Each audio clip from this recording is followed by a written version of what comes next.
Amazing 1/1/2026 new years happy new year બધા લોકોને all lovely teams amazing Marcus mission happy birthday. આજે આપણે કહેવાય ને કે કંપનીના જે મેન ફાઉન્ડર્સ માર્ક્યુસ સરનો બર્થડે છે, તો તમે બધા લોકો આજે ઘણા લોકો સુધી 5 થી 10 વ્યક્તિની નવા વ્યક્તિની મદદ કરો, જેનાથી લોકોનું સ્વાસ્થ્ય સારું રહે અને આપણા માર્ક્યુસ મિશનને આગળ વધારવા માટે 95 કન્ટ્રીની અંદર આપણા મિશન ચાલી રહ્યું છે।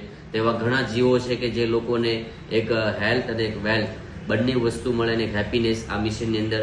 તો તમે બધા લોકો ઓલ કોચિસ લોકો આજ 2 વ્યક્તિ કે 5 વ્યક્તિ નવા વ્યક્તિને ડિસ્ટ્રીબ્યુટર બનાવીને એક માર્ક્યુસ મિશનની અંદર સાઇન અપ કરાવીને દેશને અને વર્લ્ડને કઈ રીતના હેલ્ધી બનાવવું એ આપણા માર્ક્યુસ સરે શીખવાડ્યું હતું। ઘર ઘરની અંદર લોકોને સ્વસ્થ સારું રહે અને પરિવાર સ્વસ્થ રહે એના માટે આપણે આ મિશનની અંદર વર્ક કરી રહ્યા છીએ। તો આપણે દિલથી, દિમાગથી અને લોકો સુધી આપણે પહોંચશું અને લોકોને જાગૃત કરશું। જય હિન્દ, જય ભારત, થેન્ક યુ, જય શ્રી